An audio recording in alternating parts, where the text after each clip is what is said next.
Ganda ng mensahe ng awitin eh. Amen? Oo. The only way to win the fight is to no? Get down on your knees. Mambihira. Amen? Ang ganda. Ganda. Yan ang isang karakter ng isang mananampalataya na kailanman hindi matalo sa laban pag talagang lagi tayong down on our knees and always dependent on God. Salamat sa mensahe ng awiting yan. Good to be in the house of the Lord uli. Amen? Sa Sunday pala, remember? Okay, Sunday, meron tayong speaker. Opo, hindi po ako ang magsasalita. I have requested Pastor Arnold to speak. Amen? Para maiba naman ng konti. Amen? But I praise the Lord for the opportunity. Ginagrab lagi natin ang opportunity habang nandito pa eh. Okay? And of course, dalhin natin. Okay? Shout out sa lahat ng mga nanonood. Hindi lang mga members natin in their houses, but of course, ang mga Bible studies natin sa Kubot, Tulen, families, and mga Clemente, at saka mga Revaliza. God bless you mga kapatid ko. Of course, si Master Sodario sa Mayantok, at saka lahat po ng mga viewers natin na nanonood sa Bayan ng Concepcion at saka sa labas. Okay? Of course, ating ina-appreciate ang mga members natin sa iba't ibang lugar. Okay? Sa ibang bansa, ingat kayo po. Okay? Ang mga members natin sa Canada, sina Daisy, Sanchez, Donna, okay? Ang mga viewers natin, of course, sa Australia, sa Korea, si Charissa, sino pa? Marami pa, okay? Ang ating kapatid na member sa Sister Luz Mercado, okay? God bless you, kapatid. At lahat po ng mga viewers natin sa ibang bansa, thank you very much sa inyong patuloy na pagsusubaybay sa bawat messages of our live streaming. Thank you also sa lahat na nagsishare, amen? Kinikip pa din yung share. You keep on sharing sa live streaming natin. Continually, gawin po natin yan. Sa mga bahay, i-share po ninyo. Gamitin yung mga gadgets ninyo na mag-share ng ating live streaming. That is how we disseminate the gospel through the world. Okay? And so, ating ugaliin na yan. Okay? Every time na mayroon tayong ganitong pananambahan. Okay? Kung kayo naka-ready na ba kayo mag-say amen? Okay? Okay, ready? Now, I want you to open your Bible now in the book of Isaiah. Isaiah chapter 25. In your Bibles. Okay, kung kayo ng mga nasa bahay, magbuklat din kayo ng mga Bibles ninyo. Isaiah chapter 25. Magsimula po sa verse number 1 up to verse number 4. Okay, Isaiah 25, 1 to 4. Okay, ang sabi po dyan sa verse 1, O Lord, Thou art my God. I will exalt Thee. I will praise Thy name. For Thou hast done wonderful things. Thy counsels of old are faithfulness and truth.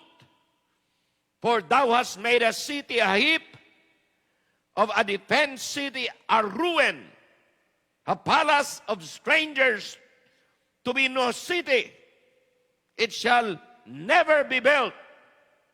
Therefore shall the strong people glorify Thee. The city of the terrible nation shall fear Thee. For Thou hast been a strength to the poor, a strength to the needy in distress, in his distress, a refuge from the storm, a shadow from the heat, when the blast of the terrible ones is as a storm against the wall. May isang verse na nais kong basahin pa natin, Psalms. Ito po ay nabasa kanina. Psalms chapter 135 sa ating Bible reading. And verse number 6. Sabi sa verse number 6, Whatsoever the Lord pleaseth, that He did in heaven and in earth, in the seas and all the deep. places. Okay?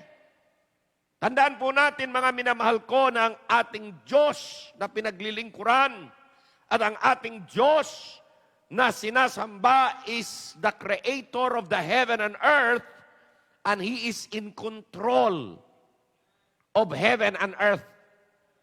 Amen? At ang sabi doon sa verse na binasa natin, anuman ang kanyang gugustuhin, yan ay mangyayari. Walang sino mang maka-oppose. Walang sino mang makapagpigil.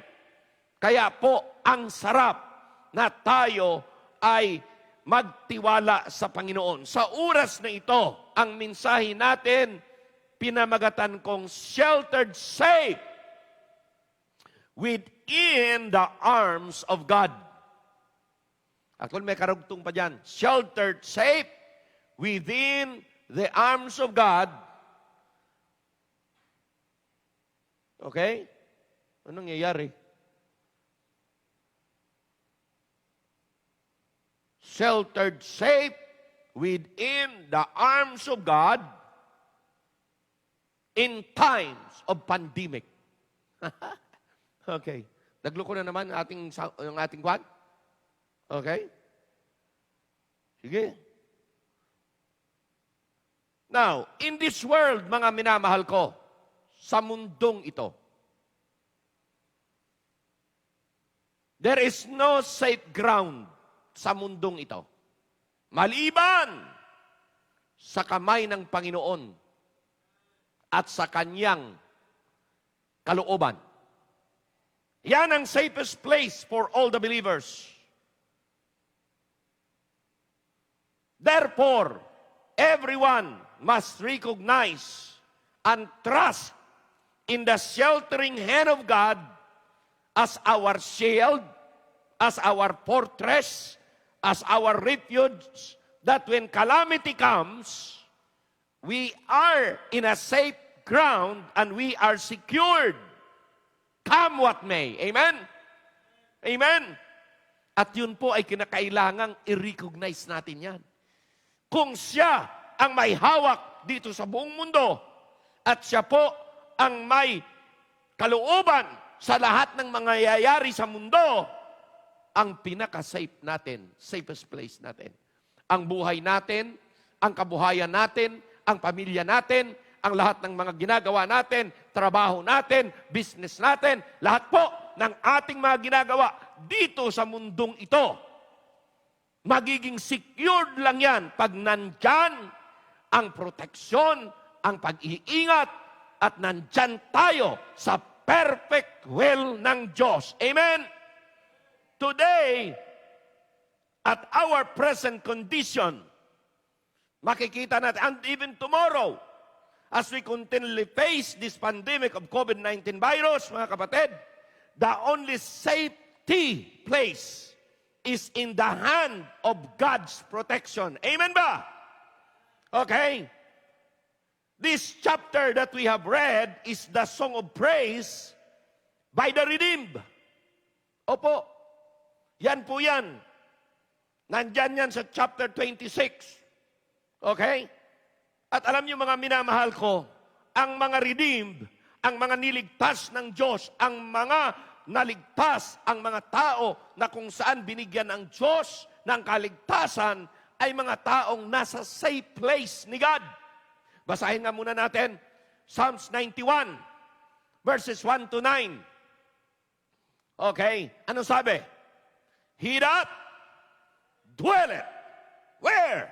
In the secret place of the Most High shall abide under the shadow of the Almighty. Verse 2, I will say of the Lord, He is my refuge, my fortress, my God, in Him I will trust. Verse 3, surely He shall deliver thee from the snare of the fowler and from the noisome pestilence. Verse 4, He shall cover thee with His feathers, and under His wings shalt thou trust.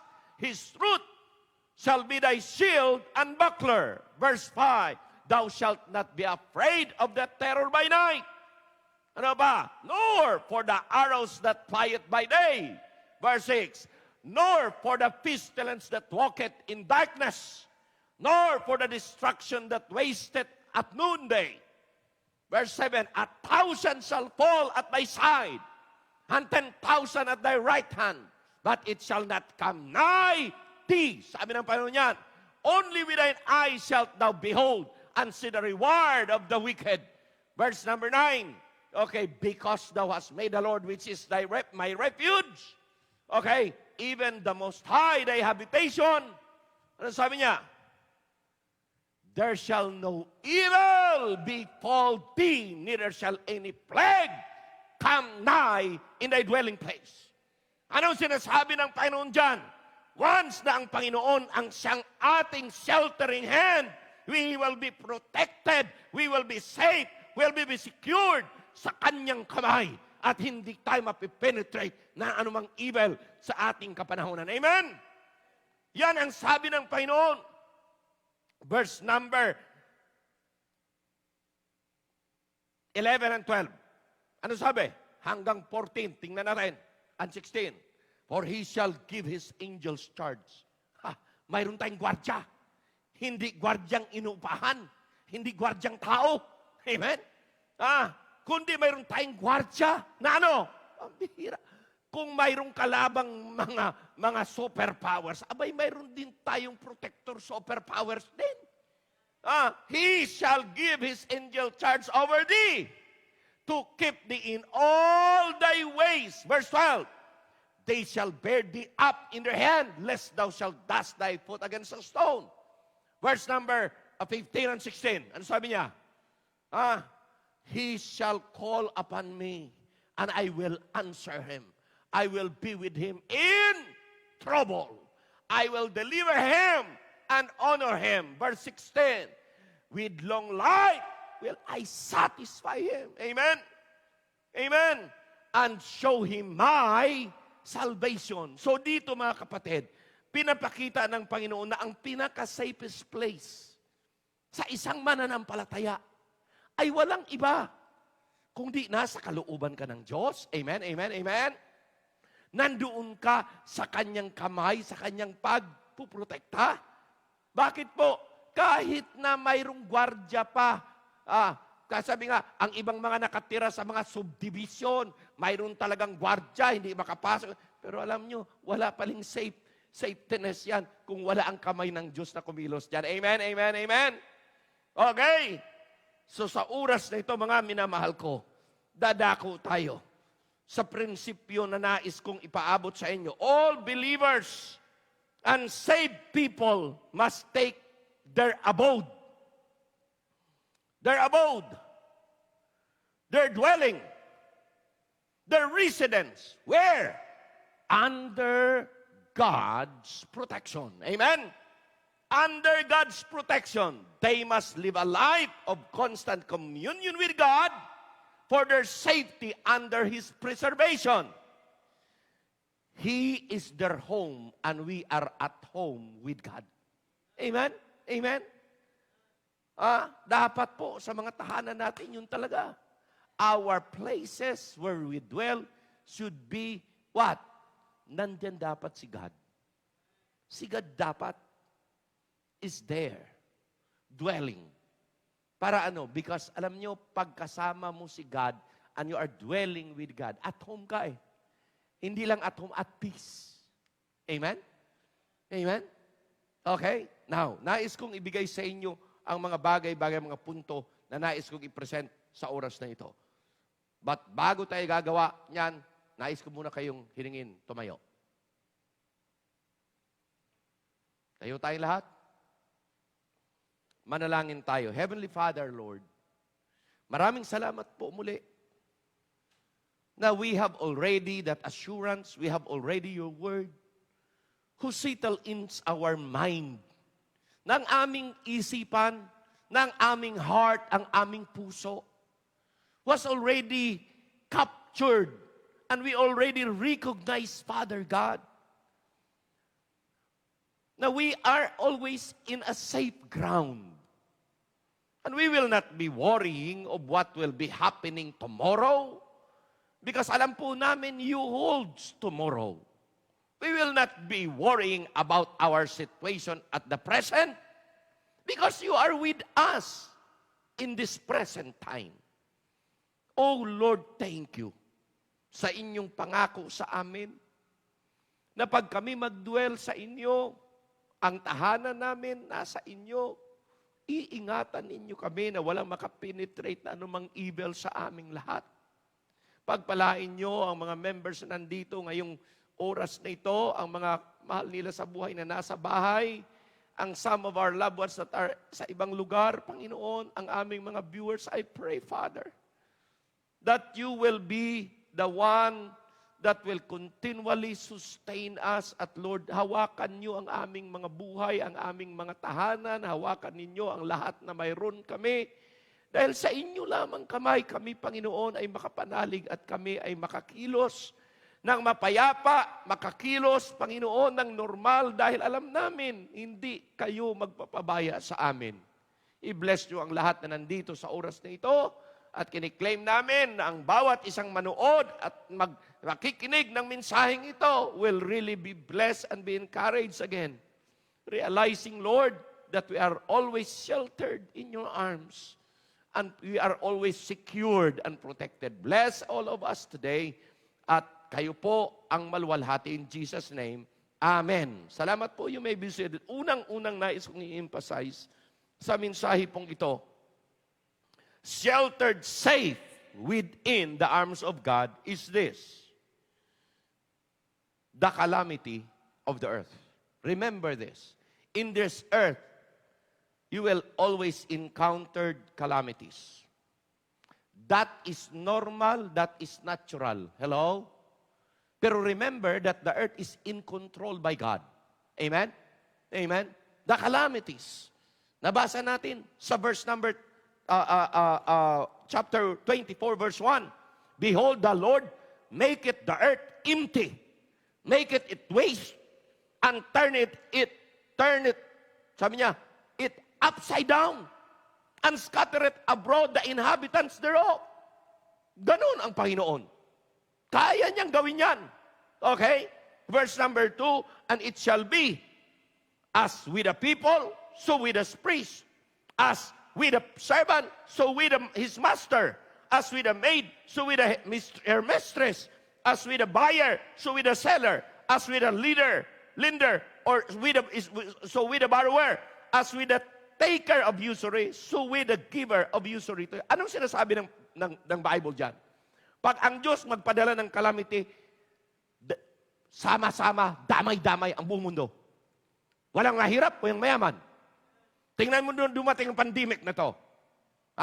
Ma-recognize bang mayaman, mahirap? Wala. Amen. Nung sinabing, close. Lahat. Mayaman, mahirap, hindi makalabas. Amen. Amen. Pag sinabing, walang trabaho. Walang trabaho. May business o walang business. Employee. Wala. Bakit po? Pinapakita na ang Panginoon ang siyang may kontrola. Kung anong gusto niyang mangyari, mangyayari. Hindi po pwedeng gagawa ka lang ng gusto mo pagkatapos exempted ka sa iba. No way! Yan o, nakasulat na. Amen? The earth that we are in, we are, in calamity. Kuan yan, sama-sama yan. The land shall be utterly emptied and utterly despoiled. Pag nagpadala ang Panginoon ng pandemya, hindi lang yan. Nung tumira ang yung tsunami sa Japan, tanong, may sinino ba? Hindi. Basta't masala ang daanan yan, madadaanan lahat. Walang mahirap, walang mayaman dyan. Tama, hindi. Nung tumira yung lindol, yung tumira ang bulkan sa Taal, tanong, hindi sama-sama, damay-damay. Walang mahirap, walang mayaman. Tama, hindi. Bawat isa, kanya-kanyang takbo eh. Kanya-kanyang iwas. Ganyan ang Diyos na nagkukontrol sa buong mundo. Siyang may hawak eh. Amen? Okay? Next. Ano sabi diyan? The earth mourneth and fadeth away. Okay? Sabi sa verse 4. Nabasa na ba natin ang verse 3? The earth mourneth and fadeth away, the world languisheth and fadeth away, and the haughty people of the earth do languish. Amen? Yung makikita nyo mga kapatid, hindi yan, walang exempted yan pag bumanat ang Diyos. Wala. Walang nirerespeto yan kahit sino yan, kahit anong bansa. Amen? Kaya pag ang Diyos ng kumilos, lahat ng tuhod sa buong mundo titiklod eh. Amen? Ang kagandahan dyan, hindi natin kaaway ang Diyos. Pag nasa kalooban tayo ng Panginoon. Ano natin siya? Kakampi natin ang Panginoon. Come on! Hindi lang natin kakampi, siya pa ang nagsishield sa atin, siya pa ang nagpuprotekta. Amen? The Lord is my fortress, the Lord is, siya ang aking shelter. Amen? Ganun yan eh. Okay, ano pa? Okay, the inhabitants of the earth are burned and consumed. Verse 5, verse number 6. Pag tumira, amen, pag sunog, sunog talaga. Tingnan mo yung bushfire, kaya bang kontrolin? Kung kailan gusto ng Diyos. Amen? Doon pa lang makontrol. Therefore hath the curse devoured the earth, and they that dwell therein are desolate. Therefore the inhabitants of the earth are burned, and few men left. Kung gugustuhin ng Panginoon talaga, wala kang magawa. Amen? Yun ang hindi naunawaan ng maraming mga mananampalataya and even people na dapat lumapit sila sa Creator of heaven and earth. Pero hindi. Amen? At ang mga mananampalataya should not really worry of what is happening right now. Bakit po? Because kontrolado pa rin ni God yan. Nandiyan pa rin ang Panginoon, at siguraduhin mo na ikay naglilingkod sa Kanya for your protection and preservation of ng iyong pamilya. Tama, hindi? Amen? Nais ng Diyos ating ma-recognize yan. Ano pa? Okay, it is God that brings all these calamities upon the earth. Verse 1. Verse 1.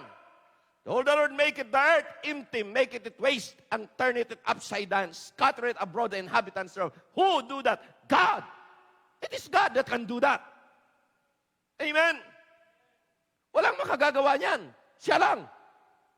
Kaya mga kapatid, tingnan nyo yung kung gaano makapangyarihan ng ating Panginoon. Next, meron pa ba? Okay. The people of all ranks and conditions shall share in this calamity. Walang sinisino. Sabi ko sa inyo, walang mahirap, walang mayaman. Lahat. Makakaranas. And it happened. Kaya kita nyo ang Bible, parang buhay na aklat eh. Nasa present na sitwasyon natin, mayroon laging kahambing sa Bible eh. Mayroon ka lang makita pambihira. Ito na yung nakasulat dito ng nangyayari sa amin ah. Hello? Bakit po? Because ang Bible is the news of all news in all the world if they will just read it. Minsan mas gusto pa natin paniwalaan ang hula ni Nino. Sabi ni Nostradamus ay ganito. Sabi niya, hey, read the Bible! Di ka nandyan sa Bible, lahat yan! Amen? Hindi tayo mulala. Yung iba nangupya lang sa Bible yan. At lagi ko sinasabi, hindi ako naniwala sa nanghula eh. Laging nagkakatotoo daw. So what? Mas totoo yung Bible. Hindi ko ilalagay pananampalataya sa manghuhula. Kaya nga manghuhula eh. Kuminsan hindi natin totoo eh. Kaya hula-hula lang. Tapaniwalaan mo. Sabi ko, hindi ko maintindihan yung mga tao. Basahin nila yung mga prediction. Ang Bible basahin nyo. Kasi ang Bible, accurate pagdating sa prediction. Hindi yung prediction ng nino-ninong taong Poncio Pilato na sino-sinong mga manghuhula, na mga mangkukulam o na ano. Amen? Ang bihirang patis. May Bible na nga eh. Maniwala ka pa sa sabi ni nino-nino, makanini, makanyan. Anong klase ka kung Kristiyano ka? Nakasulat na lahat sa salita ng Diyos yan. Iangkop mo lang kung saan ba na. Kaya pag nagbabasa ka ng salita ng Diyos at ihambing mo yung mga sitwasyon dito, makikita mo, ito yung sa kasalukuyan Ito yung mga sitwasyon namin Bakit po? Kasi sinasabi na ng Panginoon kung anong mangyayari sa kinabukasan. Oo. Ideklara man na manghuhula yan o hindi. Hindi dahil diniklaraya, yun ang totoo. Nakasulat na sa Bible kung anong mangyayari. Kaya dito tayo maniwala, dito kayo manindigan, dito tayo mag-put ng ating confidence na ang salita ng Diyos ay kailanman ay hindi mapabulaanan. Alam ba ninyo na mga manghuhula, mga bulaan?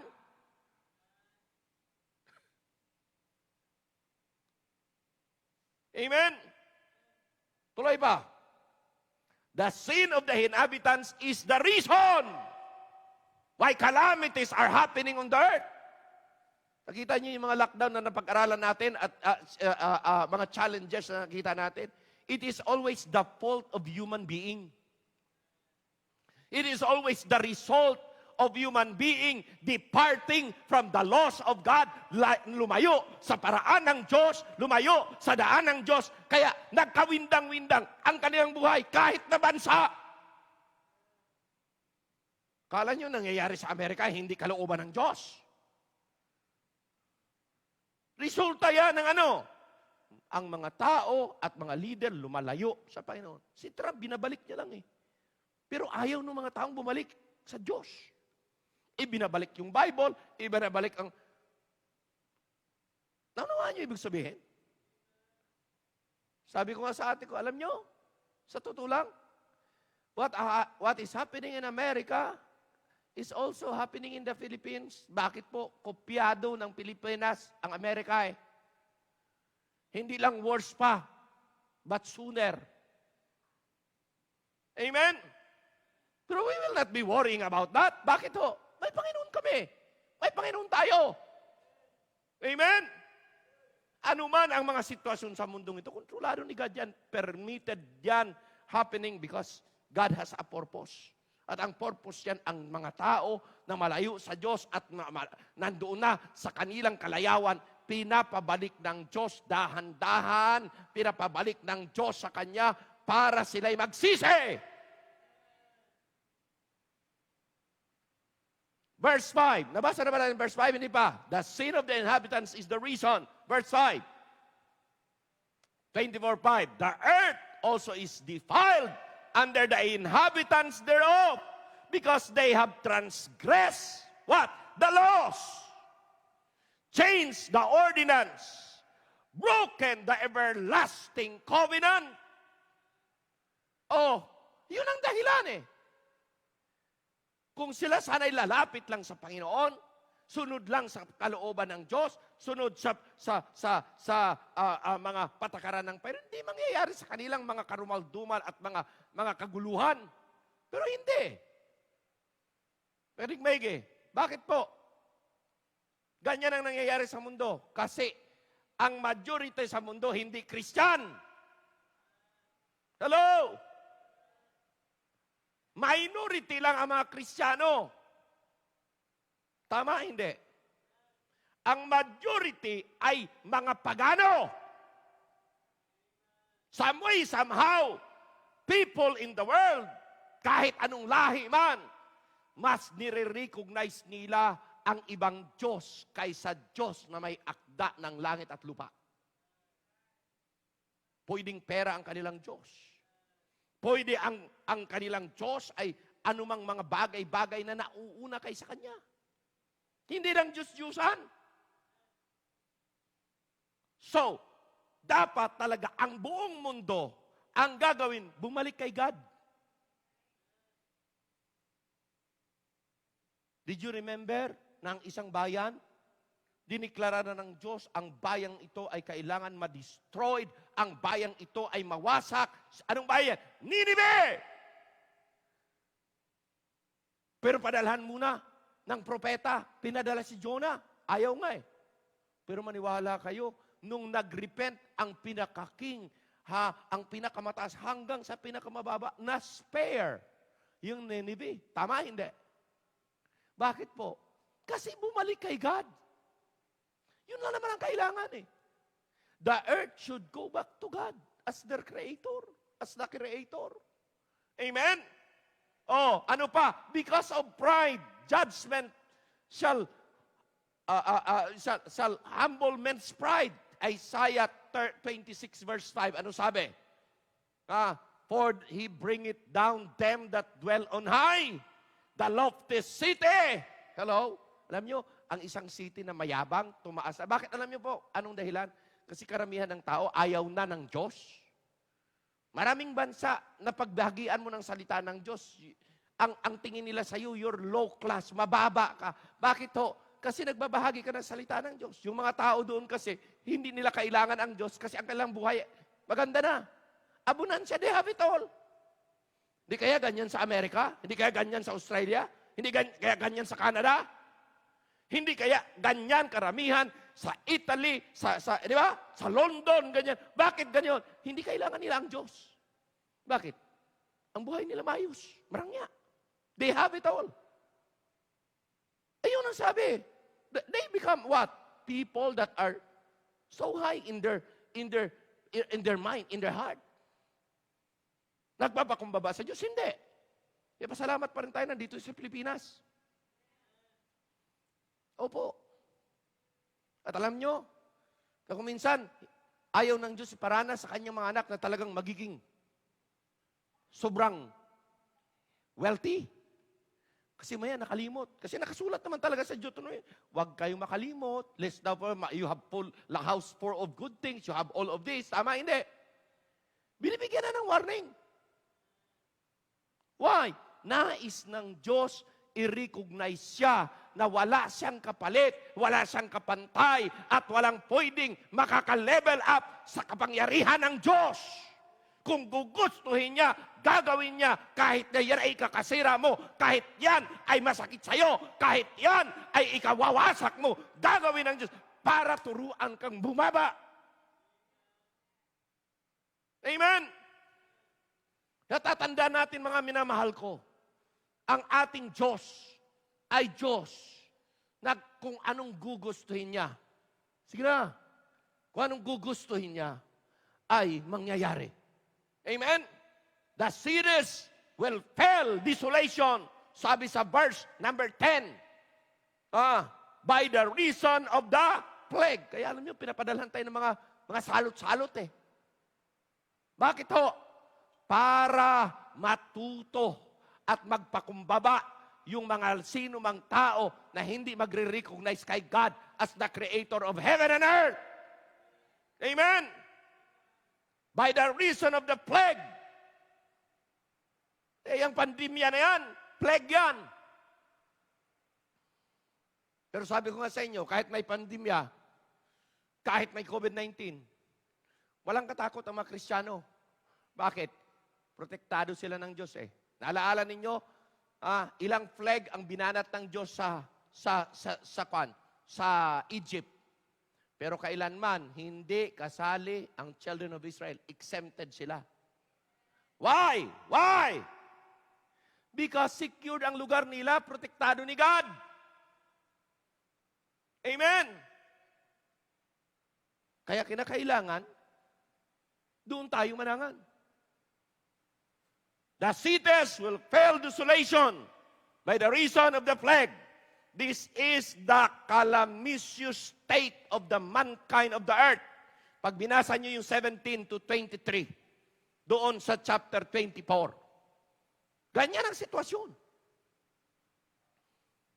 Kaya, no one, makinig maigi, even Christians, no one can say that you are secured in this earth, maliban na lang kang nasa perfect will ni God ka. Hindi mo pwedeng sabihin, okay ang buhay. Ngayon, okay. Pwede ngayon, okay. Pero baka bukas, hindi na. Kung walang pag-iingat at pag-safety ng Diyos. If without the sheltering hand of God, you will be exposed to a lot of plague and a lot of diseases. Kaya sa Diyos lang talaga. Kaya hindi tayo kumukupa sa pananampalataya, sa paglilingkod, hindi tayo kumukupa sa pagtatrabaho at pag-minister. Bakit po? Kasi yun talaga ang safety natin. Hindi tayo tumitigil sa pagsasamba. Bakit ho? Because the calamity on the earth is already at hand. Nandyan na yan eh. Hindi mo na pwedeng alisan yan. Nandito ka eh. Maliban na lang pag namatay ka na. Wala ka ng plague. Amen? Pero kaya ka natatakot magkaroon ng plague, magkaroon ng mga kalamidad kasi takot ka rin mamatay. Tama? Amen? Pero sa totoo lang, habang buhay tayo, ang security ni God nandyan eh. Ang sheltering hand ng God nandyan eh. Ang protection ng God nandyan eh. Ang preservation ng God nandyan eh. Kaya makikita nyo lagi, ako wala na akong bukang bibig, Panginoon. Ingatan nyo po kami, protektahan nyo pa kami, i-preserve nyo po kami. Kasi doon lang naman ang preservation at protection sa Diyos. Wala namang iba.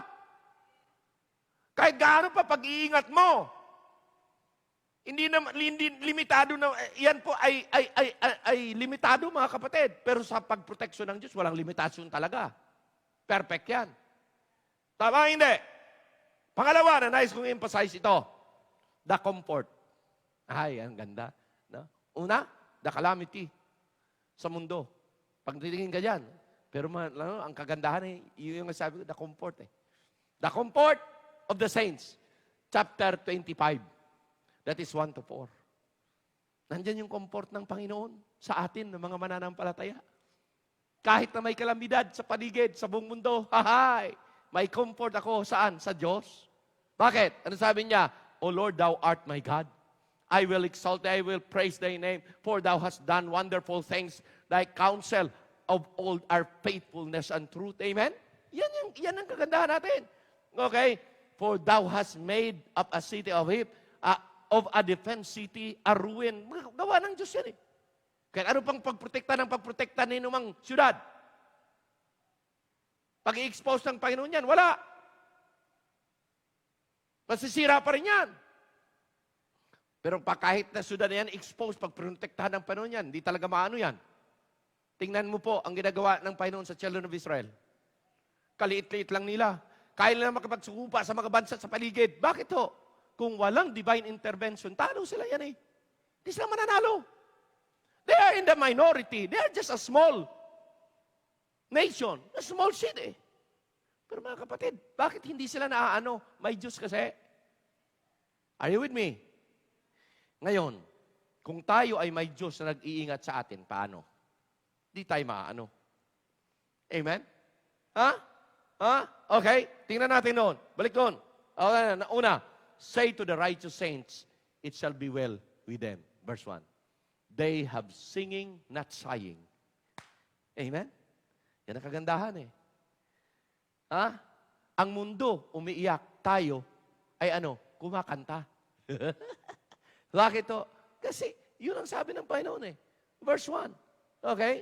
They have singing, not sighing. Okay? Ano pa? Those that rejoice in the Lord can rejoice in their tribulation. Chapter 24, 15 and 16. Ano sabi? Ano sabi? Wherefore glorify ye the Lord in the fires, even in the name of the Lord God of Israel in the isles of the sea.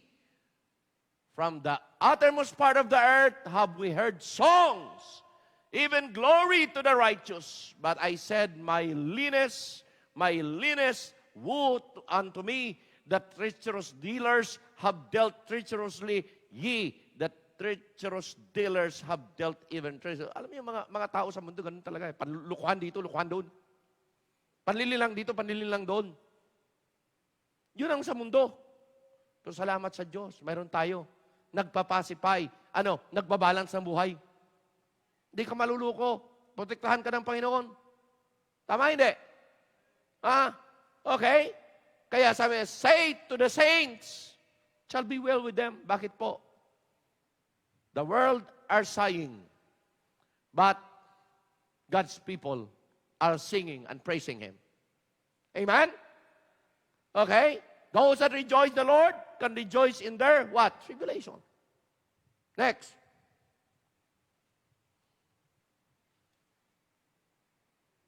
Their Holy Seal excites others to the same devotion. Ang kanilang, anong tawag to? Zeal. kainitan sa paglilingkod. Amen?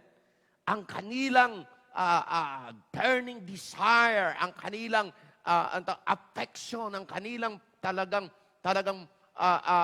hangaring taimtim sa puso ay talagang makapaglingkod sa Diyos lamang. Amen? Kahit may pandemya, gusto pa rin maglingkod. Amen? Kahit na may restriction, sige pa rin. Bakit po? Kasi talaga yun ang talagang puso talaga ng isang totoong mananampalataya.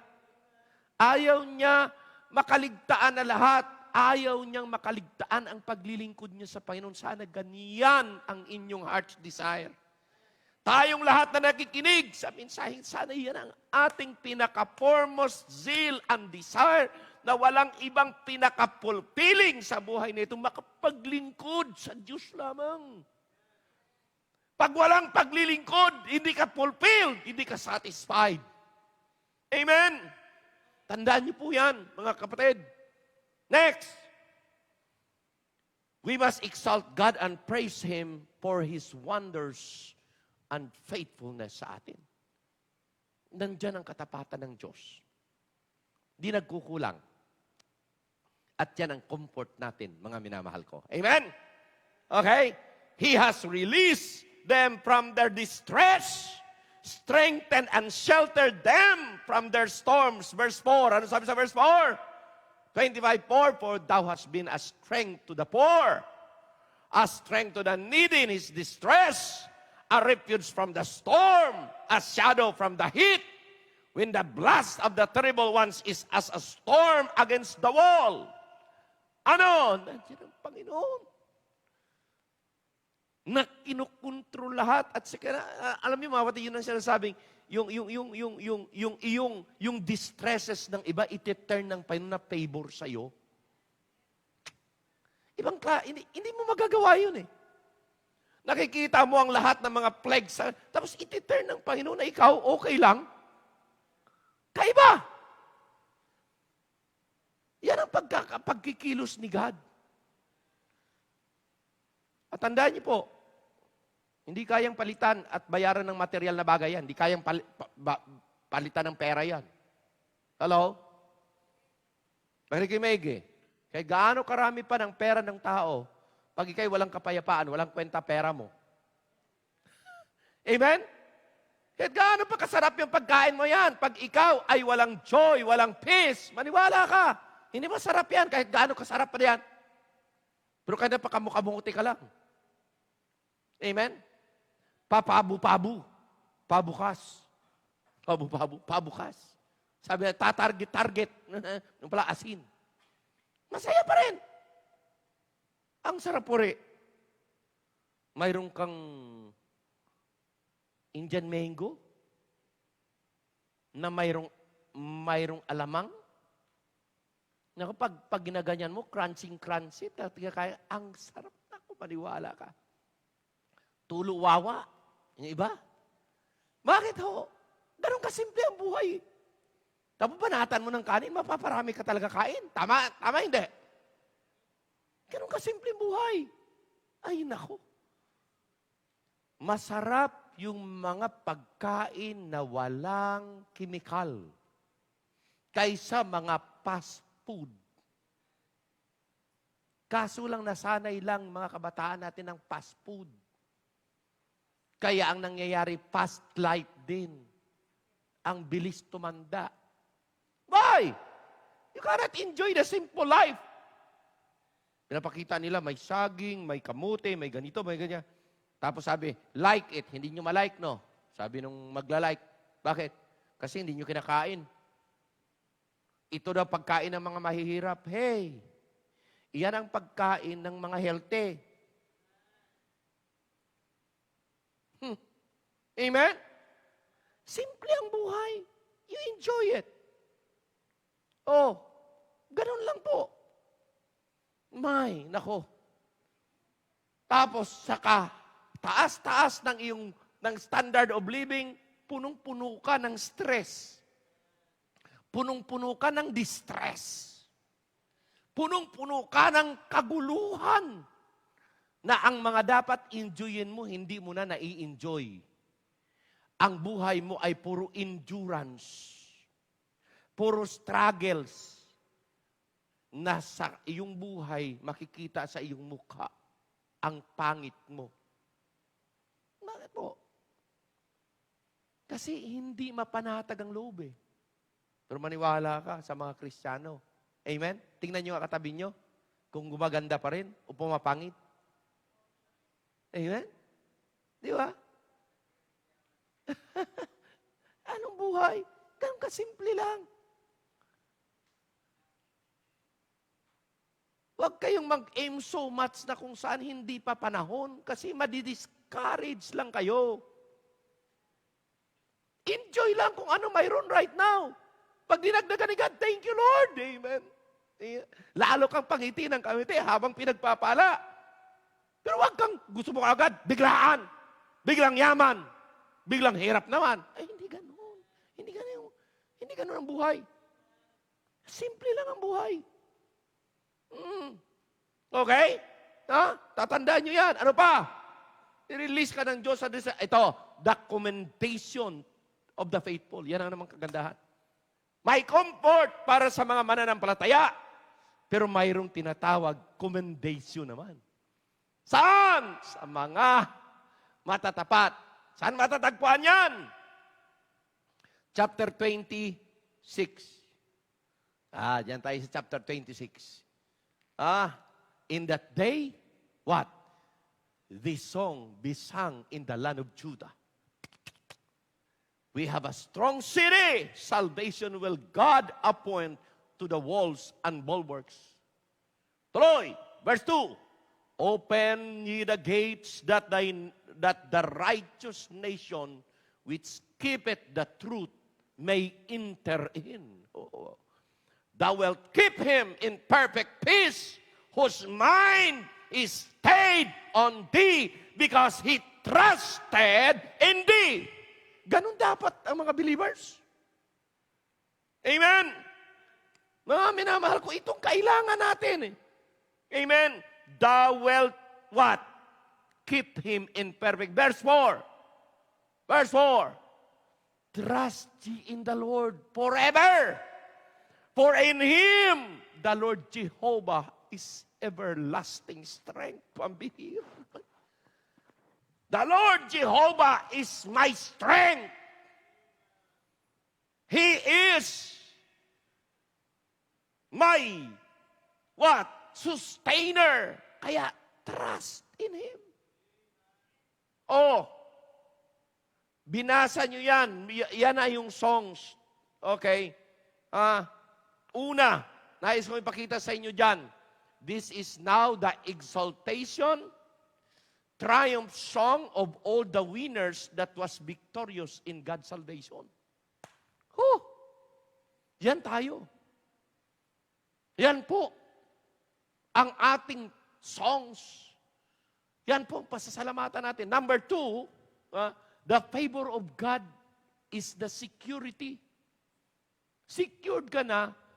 Ano pa? Serenity of mind. Yung wala ka bang agam-agam ba? Wala ka bang, walang, sabi nga hindi nagugumilahanan ang iyong isipan at puso. Okay. The assurance of God's everlasting strength that gives comfort, peace, and rest in their mind, and in their heart, and in their soul, nakasulat sa verse 3 and 4. Ganyan. Ganyan pag ang Diyos nagbigay ng pagkakalinga sa kanyang mga anak. At yan po ay hindi mo makukuha kahit saan. Sa Panginoon lang yan. Okay? Tuloy. As I close, thanksgiving for God's mercies and deliverance, mga kapatid. Isaiah chapter 12. I-note natin to, basahin natin. Isaiah chapter 12, kung nandiyan na kayo. Okay? Hindi ko alam ilang verses yan. Tingnan na ninyo sa Bibles nyo. 6 verses. Tingnan nyo po yan, ha? Yan po ay napakagandang chapter. Basahin nga natin, isa-isa. Okay? Sabi diyan, in that day, Thou shalt say, O Lord, I will praise thee. Thine anger is turned away, and thou comfortest me. Verse 2.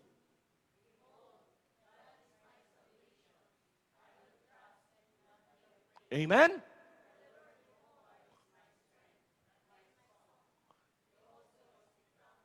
Amen? Tuloy.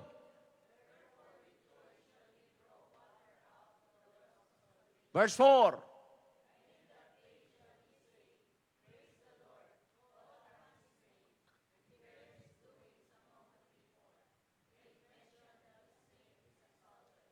Five, sing unto the Lord, for he hath done excellent things. This is known in all the earth. Verse 6.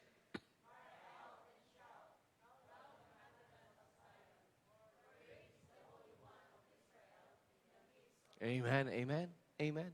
Yung chapter 12 na yan, balik tayo doon, yung chapter 12 na yan, Isaiah chapter 12, is the thanksgiving for God's deliverance and God's mercies. Note, Lord Jehovah signifies His eternity. Ha? Pag sinabing eternity, walang umpisa, walang katapusan. The Lord Jehovah signifies eternity. Ano pa? Unchangeableness. Hindi nagbabago yan. The same today, yesterday, and forever. Hello? Ano pa? It display, the Lord Jehovah signifies permanency. Opo. Alam natin na ang mundo pabago ng pabago ng pabago. Pero maniwala kayo. Ang ating Diyos, stable yan, permanente yan, establisado yan. Hindi yan nagbabago. Therefore, the Lord Jehovah is our song of praise and strength and salvation forever. Sabi ko nga sa inyo, I don't know kung this pandemic will be removed on this earth. Ang isa lang ang aking pinanghahawakan na ito, worst comes worst. I don't care kung may pandemic o wala. Pero hindi ako titigil sa paglilingkod sa Diyos. Hindi ako titigil na pag-igihin palalo ang aking paglilingkod dahil this pandemic pushes me or urges me to do more for God. Come on. To serve well the Lord. Opo. Ang pagbabago, hindi, alam niyo, ang mundo po ay nagbabago yan eh. Pero ang Diyos, ang kalinga ng Diyos, nandyan lagi. Kaya sana ako mananangan ako sa Panginoon na siyang aking kalinga at proteksyon. I hope yan din ang pananangan natin. Tumayo tayong lahat. Will you cleave to God? Will you come to the Lord as our deliverance, as our protector, as our preserver of life? Sheltered in the arms of God. We are sheltered in the arms of the Lord. Can you come to the sheltering arms of God and say, Lord, papanatag ang kalooban ko. Papanatag ang aking kinabukasan. Papanatag ang aking isipan. Papanatag ang aking puso. Kasi kayo ang Diyos that is sheltering me and securing my life. Sana enjoyin niyo po yan in the presence of God. Manalangin tayo, amang banal, dakilang Diyos. Bless us now as we have this invitation. Nawa, Panginoon, before we can leave this place, we can always be. And we can always say, Lord, salamat po. Salamat po sa sheltering arms mo po sa amin. And I could put that confidence and I could rest, Lord, in peace. Because kayo ang aking kanlungan. Kayo ang aking dwelling. Kayo ang aking lahat-lahat. Bless us now as we have this invitation. At kayo po maluwalhati while we enjoy your presence today. Bless us now. You want God's care? Come.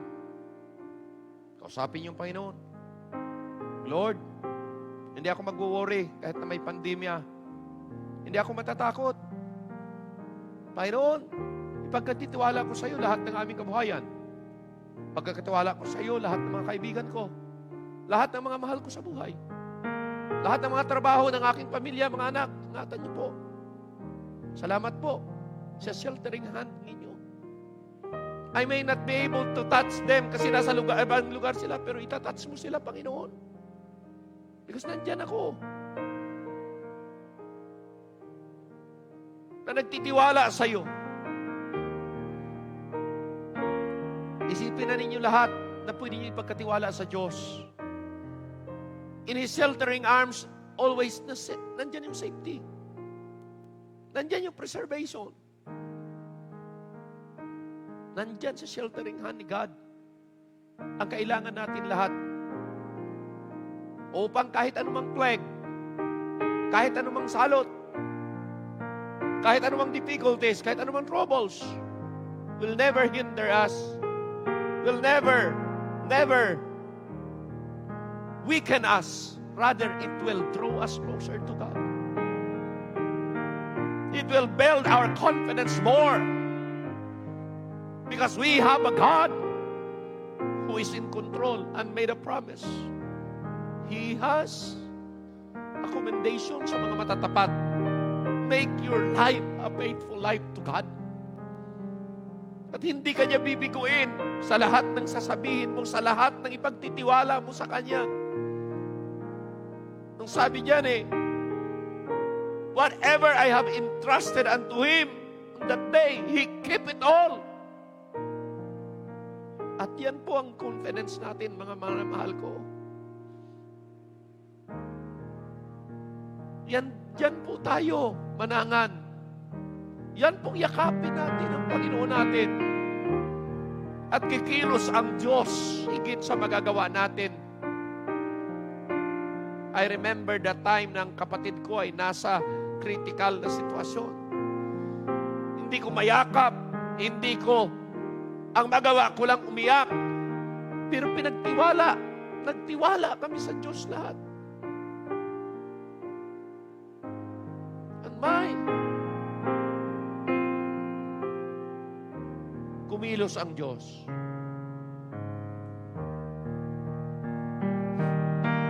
At yan ang hangad ko po sa ating mga member sa simbahang ito. Sa lahat ng mga nunod, make God your shelter. Make God your dwelling. Ipagtiwala mo lahat sa Kanya, lahat ng iyong agam-agam, lahat ng iyong bigat, lahat ng iyong concern, lahat ng pag-iingat sa inyong mga anak, sa inyong mga mahal sa buhay. In our God is our shelter. We will not be afraid of this pandemic.